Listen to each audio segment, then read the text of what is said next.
Une ville ne peut être cachée quand elle est située sur une montagne. Matthieu 5, 14. Avançons dans la compréhension de cette phrase et aussi dans la saisie de la perspective eschatologique.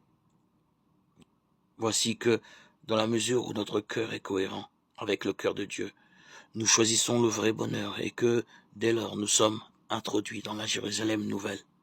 Celle-ci irradie la gloire de Dieu et brille du bonheur des hommes qui s'y trouvent. Nous sommes lumière du monde dès l'instant où nous lui appartenons. Adhérer à la vision divine du royaume, c'est être citoyen de la cité éternelle.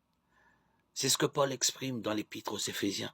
Vous n'êtes plus des étrangers ni des hôtes de passage, vous êtes concitoyens des saints, vous êtes des familiers de Dieu. Éphésiens 2, 19. Dès aujourd'hui, cela est capital. Nous ne vivons pas seulement une attente, nous vivons un présent. Que signifierait d'ailleurs un avenir qui n'aurait pas de présent? Que signifierait une réalité actuellement cachée qui n'aurait pas de signe présent? Il n'y a pas plus de réalité sans signe que de signe sans réalité.